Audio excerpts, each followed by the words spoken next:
अस्सलाम वालेकुम, न्यूज़ आई में खुशामदीद। मैं हूं जवाद अहमद सिद्दीकी। नाजरीन, जोड़ तोड़ और हॉर्स ट्रेडिंग की बाज़गश्त में आज सेनेट इंतखाबात के लिए कागजात नामजदगी जमा कराने की मुद्दत तमाम हुई। एक बार फिर हमें कहना पड़ेगा कि सेनेट इंतखाबात से कबल ही सियासी जमातों की बाहमी और अंदरूनी कशमकश ने सियासी जमातों के नज़दीक सेनेट के तकद्दुस और मकसद के मानी की कली खोल दी है।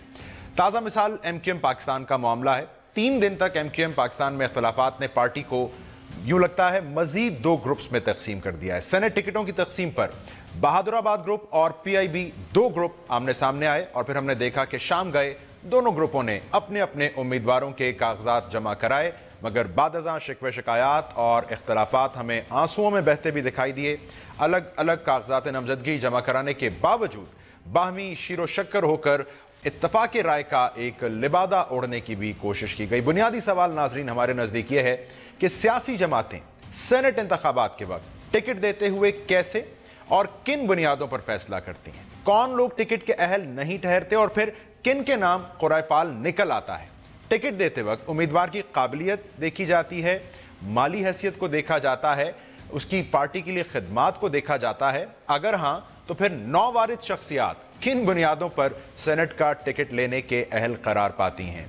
इन निकात पर नाजरीन अगर हम गौर करें तो पाकिस्तान में जो सियासी जमातों के अंदर जमहूरियत, मेरिट और हुस्न इंतज़ाम की हकीकी वो आपको वाज़े होती नजर आएगी। और सवाल ये भी है कि क्या हमारी सियासी जमातों को ये मालूम है कि किसी भी सेनेटर या फिर बहैसियत मजमूई सेनेट का काम और मकसद क्या है। क्या ये मकसद महज पार्टी की नुमाइंदगी करना और पार्टी की अददी अक्सरियत को यकीनी बनाना है। इसी सूरत हाल पर बात करेंगे। एक मुख्तसर ब्रेक के बाद हाजिर होंगे, आपसे मेहमानों का भी तारुफ करवाएंगे। हमारे साथ रहिए।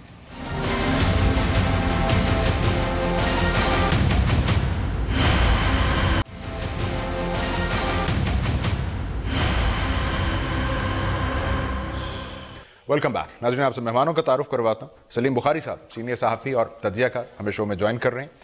डॉन न्यूज़ के सीनियर सहाफ़ी तज्ज़ियाकार हैं, एंकर पर्सन है प्रोग्राम ज़रा हट के मुबशिर ज़ैदी साहब हमें कराची से ज्वाइन कर रहे हैं और स्टूडियोज़ में मेरे साथ मौजूद हैं।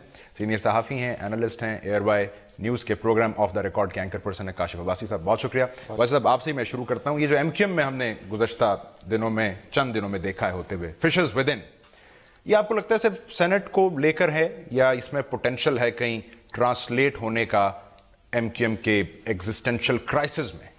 देखिए, पाकिस्तान की पॉलिटिक्स और पाकिस्तान की सियासी जमातों में जो सेंट्रलिटी ऑफ कमांड है ना, वो आपको हर जमात में बड़ी स्ट्रांग नजर आएगी। मुतहदा जब तक अल्ताफ हुसैन साहब के नीचे थी तब तक आपको ये चीजें, ये तकसीम, ये दरारें नजर नहीं आती थी। इवन पार्टियां लोग छोड़ के जाते हैं, आते हैं, PTI में गए, पीपल्स पार्टी छोड़ते हैं, मुस्लिम लीग छोड़ते, लेकिन मियाँ साहब, जरदारी साहब, मौलाना फजल रहमान, असफंदियार वली, वो लोग जो बैठे हैं, वो उनके बच्चे, उनके बाप, ये पार्टी के अंदर जो चीज सबको इकट्ठे रखती है ना, वो ये चीज होती है। अब मातड़ आ जाता है ना, जब हमारी पंजाबी में कहते हैं मातड़ बंदा, जिस तरह फारूक सत्तार साहब आ गए, तो सारों का होता है अब वो पार्टी की तरह चलाने की कोशिश हो रही है। और फारूक सत्तार साहब आगे पीछे ज़ाहिर देखते रहे कि किस तरह इंडिविजुअल्स ड्राइव कर रहे हैं पाकिस्तानी सियासत को, उन्होंने भी कोशिश की। अच्छा, ज़ाहिर है कामरान टिसोरी साहब के ऊपर कोशिश तो की उन्होंने, पार्टी को पसंद नहीं आया, राब्ता कमेटी बिफर गई थोड़ी सी।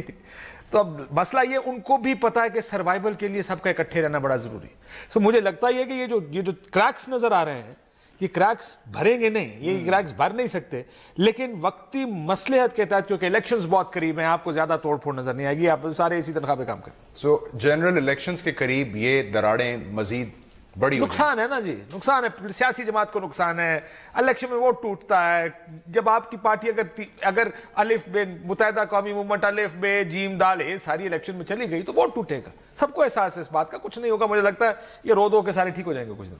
बुखारी साहब, फारूक सत्तार साहब के साथ जो हुआ, जिसका हवाला दे रहे हैं बासी साहब भी, यही एग्जाम्पल है लीडरशिप फेलियर की।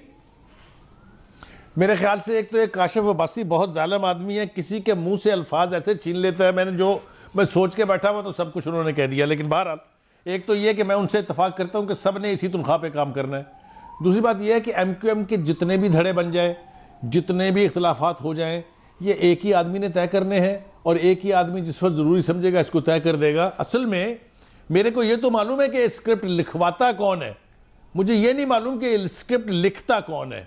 चाहे ये PSB है, चाहे ये मुत्तहिदा पाकिस्तान है, चाहे मुत्तहिदा लंदन है, सब एक ही डाली से जुड़े हुए हैं और जब वो मुनासिब समझेंगे इसका फैसला भी आ जाएगा। और आप देख लीजिएगा कि वो जो लोग इस वक्त अपनी अपनी पोजीशन लेके अड़े हुए हैं, किस तरह झाग की तरह से वो बैठ जाएंगे। मैं ये बात अपने तजर्बे की बुनियाद पे भी कह रहा हूं, और हिस्ट्री अगर आप MQM की कॉल करके देखें तो आपको पता चलेगा कुछ नहीं बदला है। सिर्फ ये किसकी कंजम्पशन के लिए, किसको क्या मैसेज देने के लिए ये धड़े बने हुए हैं। वो मैसेज अपनी अपनी जगह जा रहा है, चाहे वो रेंजर है, चाहे वो पाकिस्तान आर्मी है, चाहे वो कुछ भी है, द पावर दैट बी। मैं अभी तक कन्विक्शन से ये समझता हूं कि ये इंतखाबात उसी तरह लड़े जाएंगे जिस तरीके से इनको हदायत मिलेगी। इसलिए सेनेट के हवाले से इसकी अहमियत इसलिए ज़रूरी है कि ये अब this is round the corner, 3 मार्च को तो इसके ऊपर वोटिंग होनी है, इसलिए आपको थोड़ी सी हलचल नज़र आ रही है। लेकिन अगले चंद दिनों में, अगर कल सुबह तक नहीं, तो आप देखिएगा कि सारी डस्ट जम जाएगी और आराम से सारे अपने अपने कोनों में बैठ जाएंगे। तो बुखारी साहब, इसका मतलब वो लोग जो कराची की सियासत पर नजर रखते हैं, वो MQM के दरमियान अभी क्या हुआ इसको बिल्कुल तवज्जो ना दें। देखिए, गुजारिश यह है कि आप जरा देख लीजिएगा, थोड़ा सा पीछे चले जाएंगे। जितने इख्तिलाफात आज के तो नहीं है ना, कहीं अम्मी मना के ला रही हैं, कभी टसोरी साहब को मनाने के लिए पूरी राब्ता कमेटी जा रही। अरे बाबा, आप देखिए तो सही, हो क्या क्या रहा है। ये तासुर देने की कोशिश की जा रही है कि 2-3 धड़े हैं अब MQM के। मैं नहीं मानता भाई, मेरे मुझे राइट है ये कि मैं ना मानूं इसको। मेरे ख्याल से ये सब सरफेस के ऊपर दिखाने के लिए है। असल कहानी कहां से चलेगी, कहां तय होगी, ये वही है। जैदी साहब, आप भी इत्तेफाक करेंगे कि ये MQM के मजीद धड़ाबाजी का आगाज नहीं है, ये मोर ऑफ द सेम है जो पहले होता रहा है।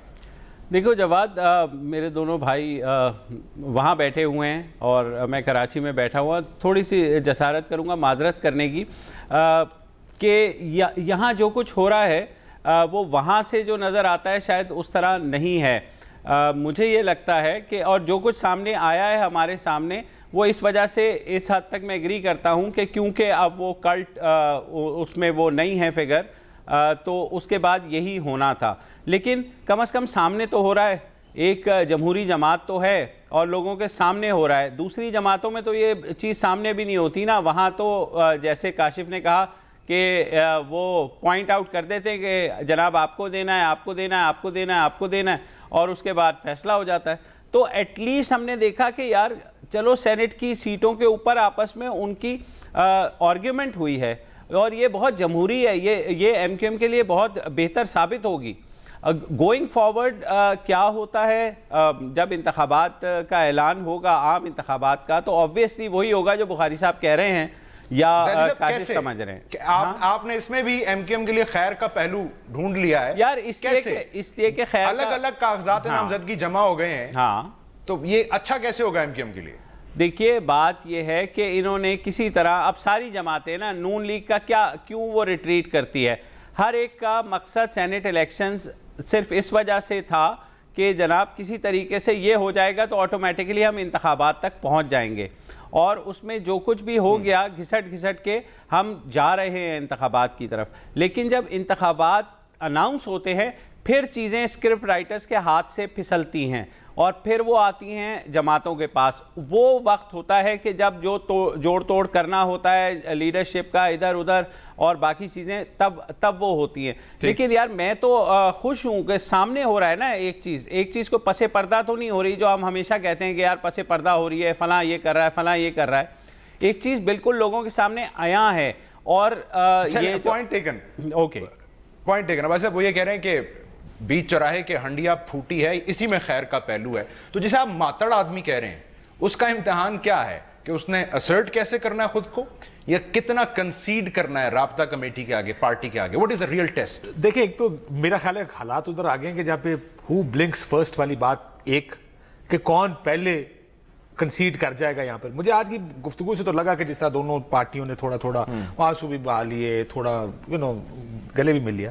मैंने कभी भी नहीं कहा कि ये डिजाइन है या नहीं है। मैं सिर्फ ये कह रहा हूँ कि क्योंकि लीडरशिप स्ट्रांग नहीं है, बाकी पाकिस्तान की जितनी सियासी जमातें उसके बरक्स क्योंकि लीडरशिप नहीं है, अल्ताफ हुसैन साहब हट गए, तो ये तो लेदे होगी। एक तरफ राब्ता कमेटी है, फारूक सत्तार साहब है, लेकिन मुझे दूसरा, मैं अब भी इस बात पे मेरा ये ख्याल है कि ये सेटल होगा मामला, क्योंकि सबको अपनी सियासी एक्सपीडियंसी यही उनसे डिमांड करती है कि इकट्ठे रहें, क्योंकि आगे इलेक्शन में जाना है, टूट फूट के साथ इलेक्शन में नहीं जा सकते। और मैं सिर्फ जमहूरियत के उसके मैं बात कर रहा हूं, सारी पॉलिटिकली जो सियासी तौर पे मुझे समझ में आ रहा है कि ये वक्त नहीं है लड़ाई का।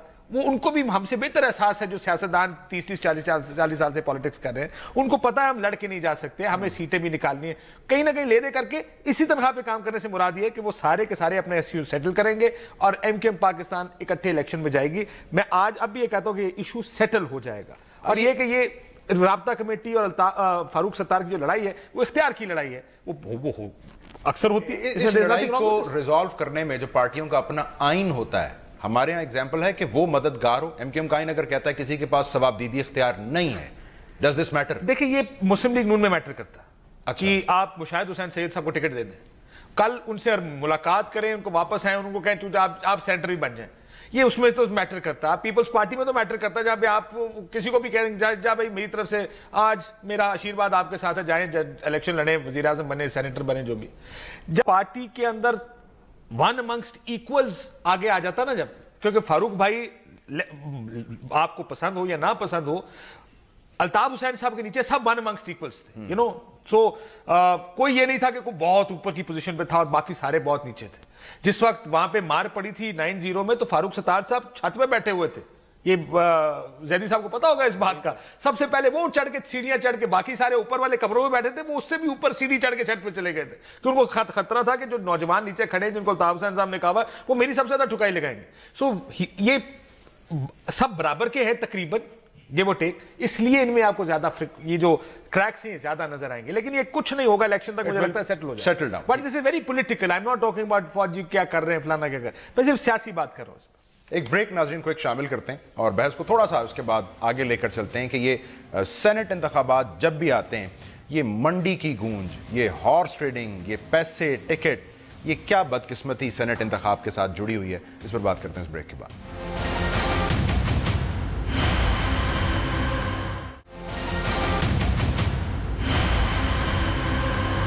वेलकम बैक नाजरीन। बहस को हम आगे की तरफ ले जाते हुए, बुखारी साहब, ये बुनियादी सवाल मैं आपके सामने रखता हूं। MKM के मामलात में हमने फैसल सब्जवारी साहब को भी सुना और उन्होंने कहा कि ये सेनेट में सिंध की बात कर रहे थे कि बोली लगती है फिर सेनेटर के टिकट के लिए 25-25 करोड़ में जाते हैं।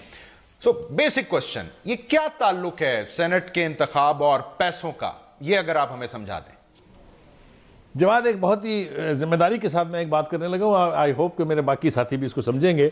इससे पहले ये मंडी लगती रही है, कोई इसमें शुबा नहीं है, लेकिन इस मंडी की ओनरशिप कोई नहीं लेता था। कोई ये कहने पर आमादा नजर नहीं आता था कि मैंने किया ये। लेकिन अल्लाह ताला खुश रखे जनाब हमारे आसिफ अली जरदारी साहब को, उन्होंने जिस चीज़ का आगाज़ बलूचिस्तान से हुआ, उसकी आपने जाती लोगों में बैठे हुए नहीं, एक जलसा आम में इसकी ओनरशिप ली कि मैंने कहा था मैं बलूचिस्तान की हुकूमत गिराऊंगा, मैंने गिरा दी है, अब आगे भी देखिए मैं क्या करने वाला हूं। तो पहली दफ़ा उन्होंने एक ऐसी जमात जिसकी वहां एक सीट नहीं है, वो बलूचिस्तान में खेलता है और उसकी ओनरशिप लेता है पब्लिकली।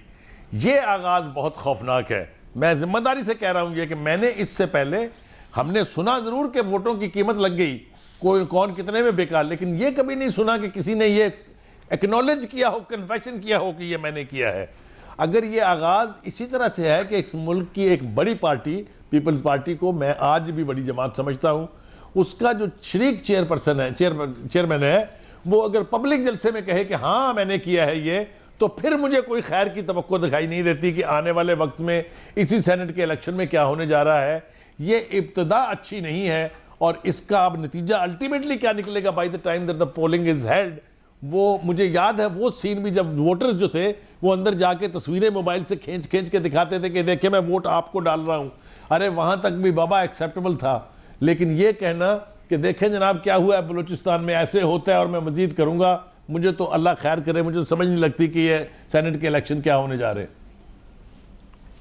ज़ैदी साहब, इसी बात को जरा आगे बढ़ाएं, जो काशिफ साहब भी हवाला दे रहे थे, ये 9 वारिद शख्सियात के हाथ में टिकट दे देना सेनेटर बनाने के लिए, मालदार असामियों के हवाले टिकट कर देना, ये पार्टियों को खुद एग्जैक्टली कैसे बेनिफिट देता है? क्या फायदा है इसमें पार्टियों का?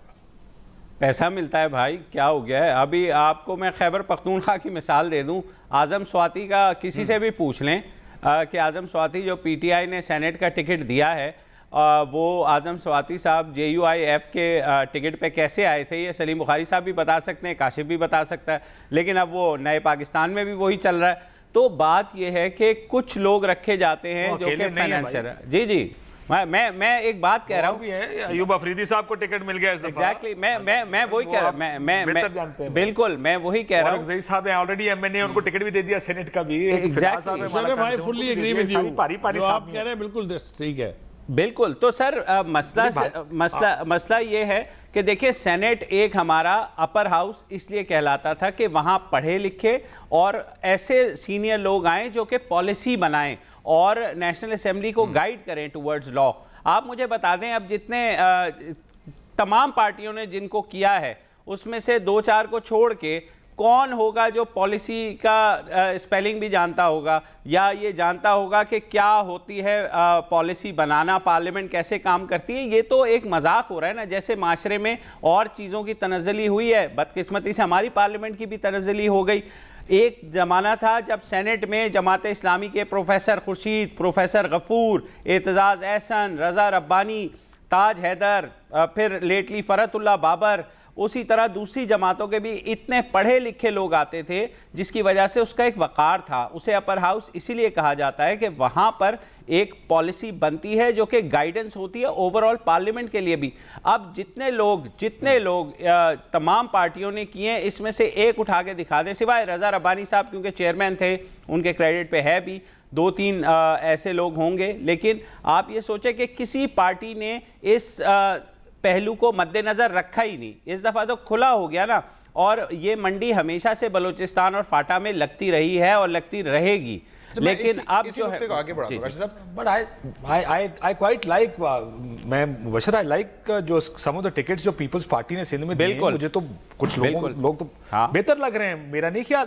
अब वो जो जिसको कहते हैं ना कि वो अरब पतियों को टिकट देना, वो बहुत से लोगों को अच्छे टिकट मिले सिंध में। मौला बख्श चांडियो साहब हैं, वो कृष्णा कुमारी खातून, उसको आप कैसे देखेंगे? देखिए, बलूचिस्तान में मैं बुखारी साहब की इस बात से पता नहीं क्यों मेरा दिल नहीं मानता इत्तेफाक करने का, किसी ये पहले कभी नहीं हुआ। वो कहते हैं कन्फेशन पहली दफा है यार, कन्फेशन वरना तो छांगा मेरी बात सुने, मेरे पास अगर नंबर ही नहीं है और मैं बंदे तोड़कर दो, क्या मैं तारीख बतानी शुरू करता हूं? बुखारी साहब मुझे जरा करेक्ट करें, हो सकता है मैं गलती कर रहा हूं। अगर आप मुशर्रफ साहब की कैबिनेट पार्लियामेंट को नहीं मानते जिसमें पेट्रियट्स बनी थी, चले आप कहते हैं वो फौजी पार्लियामेंट थी, इसको छोड़ देते हैं। 2008 में फॉरवर्ड ब्लॉक काफ लीग में बना के शहबाज शरीफ साहब क्या वज़ीर आला नहीं बने इस मुल्क में? क्या गुलाम हैदर वाइन साहब की हुकूमत बनी, मंजूर भट्टू साहब की, सरदार मेहताब साहब की KPK में हुकूमत बनी, वो अपने जो सदर थे बाद में KP के ये कब अक्सरियती गवर्नमेंट्स हुआ करती थी? 2-2, 3-3 मेंबरान कई दफा होते थे, वो हुकूमत बना लेते थे बैठ के वहां पे। काशिफ, आपकी सारी बातें हकीकत पर मबनी है। मैंने तो इसको चैलेंज ही नहीं किया, आप बिल्कुल दुरुस्त कह रहे हैं। मैंने इसको चैलेंज किया है कि एक शख्स पीपल्स पार्टी का को शरीक पर्सन अवामी जलसे में खड़ा होकर कह रहा है कि मैंने किया है ये। एक उसके बेटे ने, अगर आपको याद हो, अगले दिन की प्रेस कॉन्फ्रेंस में डिसोन किया इसको कि हमने नहीं किया, लेकिन हजरत साहब ने बाकायदा ये कहा कि ना सिर्फ ये कि मैंने ये किया है, मैं अभी और करूंगा। मैं इसको कह रहा हूं कि ये पहली दफा है। मैंने ये दावा किया, पहली दफा हुआ नहीं है। अगर एडमिशन शायद पहला होगा, एडमिशन की बात कर रहा हूं। आपको लगता है कि ये सिर्फ जरदारी साहब कहते हैं ये दुआ से नहीं हुआ बलूचिस्तान में जो कुछ हुआ? पंजाब का चीफ भट्टू साहब, मैंने आपको वो तो बता रहा हूँ, ये किस की आपको मिसाल दूं, किस की हुकूमतें गिराई गई, 2-2 वोटों के साथ हुकूमतें बनी हैं, जिनके पास अपने वोट नहीं थे उन्होंने जाके वहां पे हुकूमतें बनाई हैं। कि मैं ये सूबा सरहद में भी हुआ। आपको लगता है इस बहस का ताल्लुक भी इस बात से है कि सेनेट को हमारी सियासी जमातें समझती क्या हैं? डू दे नो सेनेट क्या है, किस काम के लिए है? देखिए, मेरा ख्याल है सेनेट, वो लोग जो इलेक्ट हो सकते हैं ना, वो सेनेट पे नहीं जाना सकते। बड़ा फ्रैंक एडमिशन होगा ये। बहुत और जो नहीं हो पाते उन्हें अकोमोडेट भी किया जाता है। उनका ये ख्याल है कि जी हमें फिर अकोमोडेट यहाँ पे करते हैं। इन्होंने बड़ी अच्छी बात की, मुबशर ने बहुत से सीनियर लोगों का नाम लिया, लेकिन अगर ये इलेक्ट हो सकते हो ना, ये कौमी असेंबली में जाना चाहेंगे।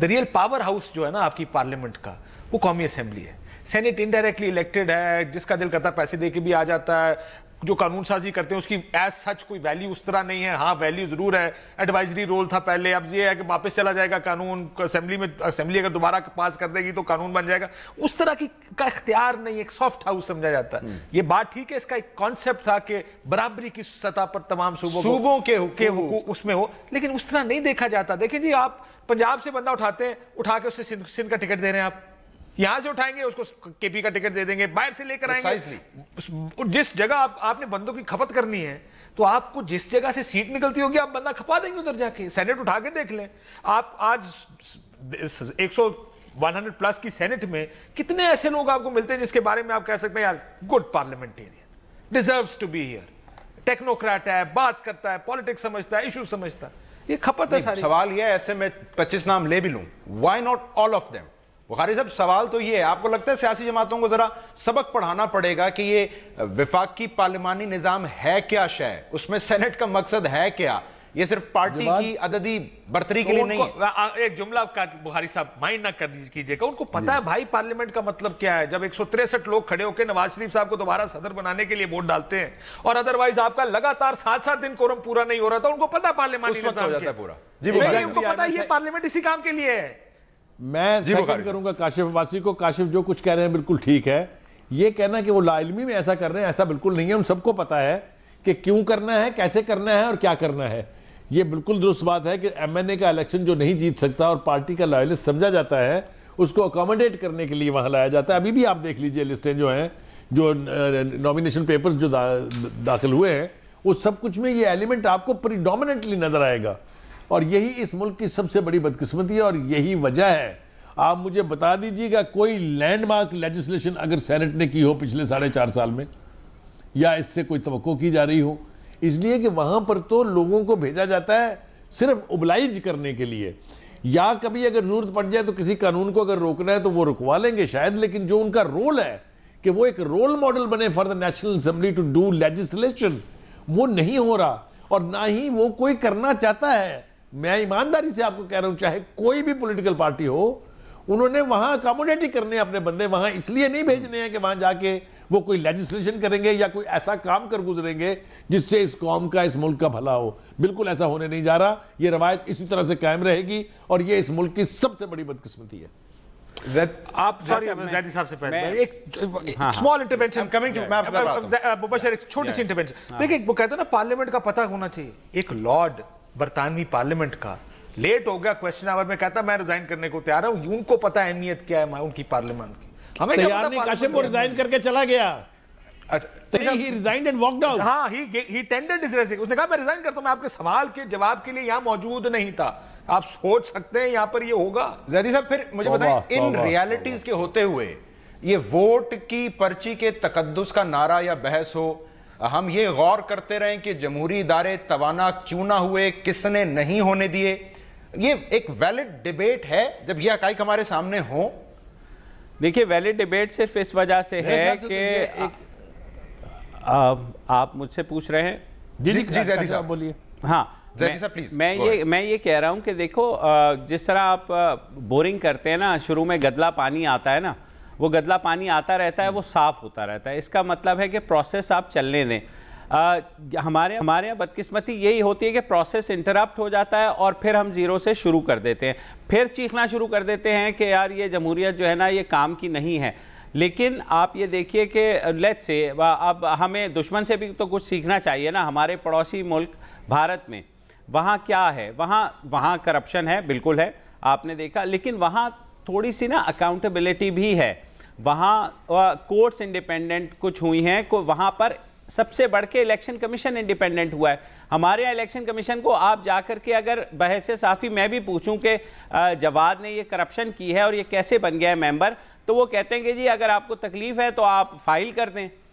हमारे पास तो ये पावर ही नहीं है। जब तक आप एम्पावर नहीं करेंगे दूसरे इदारों को और एक फ्री फॉर ऑल चलता रहेगा तो यही होगा। अभी देखें ना, ये जो नई तरमीम हो गई है, अब आपके जी टैक्स नंबर भी हटा दें तो ये भी कर दें, बाहर से भी कोई ले आए, तो ये वो उस तनज़्ज़ुली है जिसकी तरफ मैं आपको शुरू में इशारा किया कि हम बजाय आगे बढ़ने के ना पीछे जा रहे हैं। और इसमें अगेन लोग कहते हैं कॉन्स्पिरेसी थ्योरी है और स्क्रिप्ट राइटर्स की हम आप खासी खुल के बात करते हैं, लेकिन मसला ये है कि उधर देखें तो वो भी ठीक नहीं है, इधर देखें तो ये भी ठीक नहीं है। तो अवाम क्या करे? अवाम को मेरे ख्याल में बर्दाश्त करना पड़ेगा। पर इसी को आवे का आवा बिगड़ा होना कहते हैं शायद। नहीं, बिल्कुल इसी कैफियत का नाम है। बिल्कुल बिल्कुल आवे का आवा बिगड़ा है, लेकिन आवे का आवा क्या हमने बिगड़े रहने देना है या हमने ठीक करना है? अब मसला ये होता है कि मुझे ब्रेक में स्मॉल डिसएग्रीमेंट आवे का नहीं बिगड़ा। मेरा मुबशिर मेरा is like a brother to me. आवे का आवा नहीं बिगड़ा। अच्छा, ऊपर बैठे चंद लोग बिगड़े हुए हैं और हमारा मसला ये कि हम उनको हमेशा लेवरेज देने को तैयार होते हैं। अगर आज मुबशिर जैदी को कोई डिक्टेटर आए और मीडिया पर पाबंदियां लगाए, बंद कर दे, क्या 10 साल बाद ये साफत भूल जाएंगे? क्या ये वो गलतियां करेंगे? नहीं यार, मैं 10 साल मैंने क्योंकि जर्नलिज्म की नहीं, सॉरी मेरे से गलती हो गई, मैंने बगैर चेक किए खबर दे दी, क्या करेंगे? अरे 3-3 दफा के वजीर आजम हैं आप, 30-30 साल से सियासत कर रहे हैं। ब्रेक पे जाना, ये ना कि हम जीरो से शुरू करते हैं। जमहूरियत का सिलसिला टूटता है वहीं से शुरू हो सकता है, होना चाहिए, 12 साल होना वहीं से चाहिए, लेकिन हम कहते हैं हम दोबारा जीरो से। क्यों जीरो से शुरू कर रहे हैं? भूल गए सारी। इस नुक्ते पर भी नाज़रीन आते हैं, एक क्विक ब्रेक, वापस आते हैं।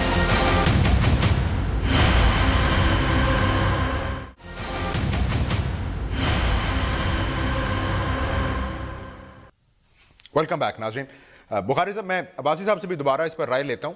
मैं जो समझ पाया हूं अब्बासी साहब का नुक्ता कि अगर हमारी पार्लियामान विद ऑल ड्यू रिस्पेक्ट एक नाअहल शख्स को पार्टी सदर बनाने के लिए लेजिस्लेशन कर सकती है, तो ये सेनेट इंतखाबात से जुड़ी जो हम डिबेट कर रहे हैं, हॉर्स ट्रेडिंग कैसे रोकनी है, मामला बेहतर कैसे, किसने रोका है लेजिस्लेशन करने से? रुकावट कहां है? देखिए, रुकावट तो इनबिल्ट खराबी तो पॉलिटिकल पार्टीज के बीच है। लेजिस्लेशन नहीं करेंगे, वहां बैठ के कोरम पूरा नहीं होगा, वहां बैठ के इश्यूज डिस्कस नहीं होंगे, तो यही नतीजा निकलेगा, वो 0+0+0 इज इक्वल टू 0। यानी इस वक्त भी आप ये देख लीजिए कितने बड़े बड़े दावे किए जाते हैं इस हुकूमत की तरफ से, लेकिन अगर आप इनका ट्रैक रिकॉर्ड पार्लियामेंट में देखें कि इन्होंने कितनी लेजिस्लेशन की, कितने इश्यूज को एड्रेस करके और उसकी रेमेडी की, कितने बड़े डिसीजन जो इस हुकूमत ने लिए, चाहे वो फॉरेन ऑफिस या फॉरेन अफेयर्स के मामले में थे या नेशनल इश्यूज पर थे, तो आपको पैथेटिक सिनेरियो नजर आएगा जहां तक पार्लियामेंट का ताल्लुक है। हमारे यहाँ पार्लियामेंट इनएक्टिव, यानी पार्लियामेंट फाल है ही नहीं, ना उसको रीएक्टिवेट करने की किसी ख्वाहिश की मुझे किसी तरफ से कोई इंडिकेशन मिल रहा है। वहाँ कोरम पूरा नहीं हो रहा, 3 महीने तक कोरम पूरा नहीं हो रहा है। Prime minister is not pushed, chief web is not pushed, speaker national assembly is not pushed. तो हम क्या कर रहे हैं बताइए? ये इंस्टीट्यूशन हमने बनाए काहे के लिए हैं? तो ये इंस्टीट्यूशन भी वही खराबी कर रहे हैं जो बाकी के मुल्क के इंस्टीट्यूशन कर रहे हैं, कि जो इनका काम है वो नहीं कर रहे हैं, बाकी सब कुछ कर रहे हैं। मैं आपको मिसाल देता हूं, जब एक वक्त में सिटिंग हुकूमत जो है और जो पार्टी इस वक्त रूल में है उसको खतरा था, तो पूरी अपोजिशन भी मिल गई थी, पूरा मीडिया भी साथ मिल गया था और उनको बचा लिया था हमने। लेकिन उन्होंने बचा के क्या किया? कोई काम करके नहीं दिया, कोई एक इशू रिजॉल्व नहीं हुआ पार्लियामेंट के अंदर। अब अगर पार्लियामेंट की परफॉर्मेंस ये है तो मुझे आप बताइए फिर हम क्या करेंगे? फातिहा ही पढ़ सकते हैं। ठीक, जैदी साहब, फिर ये हम कैसे चलेंगे आगे? कोई डिवाइन इंटरवेंशन होगी क्या? देखिए बिल्कुल, अल्लाह ये देखे ना, अल्लाह करे या मसीहा आ जाए या कुछ, ये आई एम नॉट सेइंग, ये एक जनरल मेरा भी यही है कि यार कैसे ठीक होगा। हम लोग सब आपस में भी ये डिबेट करते हैं, ऑफ कैमरा भी ऑन कैमरा भी, आपस में भी, कि यही वो कैश 22 सिचुएशन है। जहाँ तक बुखारी साहब ने बात की, तो मुझे लास्ट टाइम बता दें कि फॉरेन पॉलिसी कब सियासतदानों के पास थी या नेशनल सिक्योरिटी पॉलिसी कब सियासतदानों के पास थी। यहाँ खादिम हुसैन रिजवी साहब जो है पूरा इस्लामाबाद ब्लॉक कर देते हैं और उसके बाद वहाँ मुआहिदा होता है जिस पे चीफ ऑफ आर्मी स्टाफ का नाम होता है और DG ISI के काउंटर टेररिज्म विंग के जो डायरेक्टर हैं उनके साइन होते हैं, जिनका काम है काउंटर टेररिज्म। वो साइन कर रहे हैं, 7-7 हज़ार रुपए भी दे रहे हैं। हुकूमत खत्म कर लेती। ओ मेरे भाई, मेरे हाँ बिल्कुल यार, हुकूमत के पास गन नहीं है जवाद, फॉर गॉड सेक यार, मतलब ये तो वही बहस है, आपके पास बंदूक है या नहीं है तो चुप करके बैठ जाए। तो बस सिंपल एज दैट ना यार। देखो बात ये नहीं है, फॉरेन पॉलिसी में मैं अगेन पॉलिटिशियंस की कोई वो नहीं है, लेकिन देखे जब भी उन्होंने कोशिश की उसको स्कटल किया गया। आज हमारा कोई पड़ोसी, हमारा दोस्त क्यों नहीं है? मुझे सिर्फ इस बात का जवाब दे दे, कहाँ से? सिर्फ एक चाइना ले दे के, वो भी हमें कह रहा है दबे लफ्ज़ों में कि यार खुदा के लिए यार मतलब कुछ देख लो। It will be difficult. तो ये सारे, और अगेन देखें मसला यही कैच 22, जब मैंने कहा कि इधर देखें तब मुसीबत है, उधर देखें तब मुसीबत है, उधर देखें जब टू कंक्लूडेड। बात अगर आप मुझे जवाब इजाजत दें, बिल्कुल बुखारी साहब क्विकली अगर पॉइंट मेक करें, छोटा सा इजाफा ये है कि मेरा रोना यही तो है कि अगर उनके पास फॉरेन पॉलिसी नहीं थी तो क्या हमारी पार्लियामेंट ने इस पर कोई चीखो पुकार की?